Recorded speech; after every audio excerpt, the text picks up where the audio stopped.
आणीबाणी भाग 2। स्वतंत्र भारतातील एक सामान्य पहाट। संपूर्ण भारत हा जेव्हा साखर झोपेत होता तेव्हा देशाच्या जनतेला खडबडून जागा करणारी एक बातमी आकाशवाणीवरून प्रसारित झाली। भारताच्या तत्कालीन पंतप्रधान इंदिरा गांधी बोलत होत्या आणि संपूर्ण देश ऐकत होता। देशात आणीबाणी लागू झाली असून याने घाबरून जाण्याचं काहीच कारण नाही, हे त्यांचे शब्द होते। आणीबाणी म्हणजे नेमकं असतं तरी काय, यावेळी करायचं तरी काय, याची कल्पना ना सरकारी अधिकाऱ्यांना होती ना सामान्य माणसांना। त्यामुळे आणीबाणीला काही वेळातच हुकुमशाहीचं स्वरूप मिळालं। या घोषणेचा नकारात्मक परिणाम हा देशातल्या प्रत्येक क्षेत्रामध्ये पाहायला मिळाला।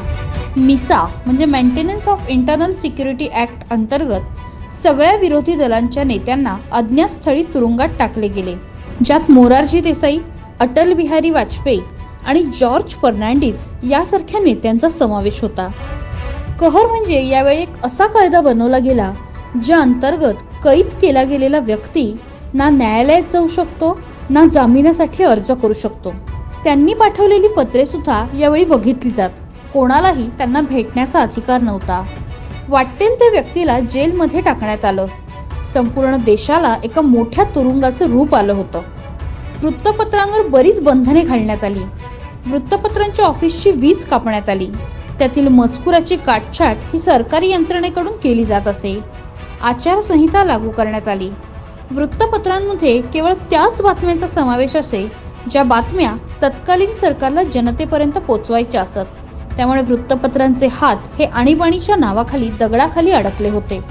याचा विरोध दर्शवत काही वृत्तपत्रांनी आपले संपादकीय पार कोरे ठेवत सगळीकडे प्रसारित केलं। सरकारचा हस्तक्षेप असेल आणि सरकार जे म्हणेल तेच लिहायचं असेल तर त्यापेक्षा बेहतर आम्ही काही लिहितच नाही, असा यामागचा उद्देश होता। सिनेमांच्या बाबतीत विचार केला असता किस्सा कुर्चिका आणि आदीसारख्या फिल्म जप्त करून त्या काळात त्यांच्या प्रसारणावर बंदी घालण्यात आली। किशोर कुमार सारख्या गायकाला देखील ब्लॅकलिस्ट मध्ये टाकण्यात आले होते। मूलभूत आणि नागरी अधिकार नागरिकांकडून काढून घेण्यात आले होते। लोक घाबरले होते। काही बोलण्यावर सुद्धा सेन्सॉरशिप होती। एकत्र फिरता येत नव्हते। जमावावर पाबंदी होती। कधी कोणत्या वागण्यातून कोणत्या बोलण्यातून आपली रवानगी तुरुंगात होईल याचीच भीती सगळ्यांमध्ये होती। तुरुंगात टाकल्या गेलेल्यांना मुळात आपल्याला कशासाठी तुरुंगात डांबले आहे हे सुद्धा माहिती नसायचे। कुटुंबियांना हेच माहिती नसायचे की आपला माणूस नेमका कोणत्या तुरुंगात आहे। या दरम्यान संविधानाच्या कलम 14, 21 आणि 22 ला निलंबित करण्यात आले। कायद्याच्या नजरेत सगळे समान, जीवन आणि संपत्तीबद्दल असणारी सुरक्षा, अटक झाल्यावर 24 तासात न्यायालयात हजर करण्याचा अधिकार असे बरेच अधिकार रद्द करण्यात आले। तर काही अधिकारांमध्ये छेडछाड देखील केली गेली। त्यानंतर 21 महिने लोकतंत्राशी हा खेळ सुरू होता। सुंदरीकरणाच्या नावाखाली दिल्लीच्या तुर्कमान गेट येथे लोकांच्या घरावर बुलडोझर चढवले गेले। कुटुंब नियोजनाच्या नावाखाली पुरुषांची जबरदस्ती नसबंदी केली गेली। शिक्षक आणि छोट्या कर्मचाऱ्यांवर नसबंदीची सक्ती केली गेली आणि मग मात्र भारतीय जनता पेटून उठली। आपले स्वातंत्र्य गेल्याची भावना भारतीयांना सहन झाली नाही आणि अखेर या संतापाचे रूपांतर झाले विद्रोहात। खरं तर आणीबाणी देशांतर्गत विद्रोहामुळे लावण्यात आली। त्यावेळी काही चांगल्या गोष्टीही घडत होत्या, जसे की प्रत्येक शासकीय कार्यालयातील सर्व कर्मचारी हे भीतीने वेळेवर कामावर हजर होत। सगळ्या गाड्या या वेळेवर सुटत। कोणत्याच प्रकारची आंदोलने करण्यास विरोध असल्याने कसलेच संप होत नसत। एक प्रकारे शिस्त लागली होती, पण या शिस्तीचा अतिरेक मात्र इंदिरा सरकारला नडला। आणीबाणी अगोदर काँग्रेस हीच भारताची मोठी पार्टी होती।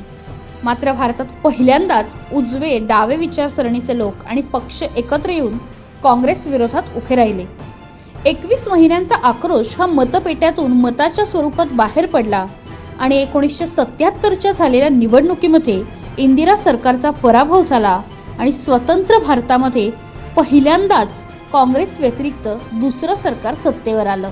त्यांच्या विरोधक असलेले जयप्रकाश नारायण यांना देखील तेव्हा स्वतःवरती विश्वास बसत नव्हता की ते इंदिरा सरकारचा पराभव करू शकतील।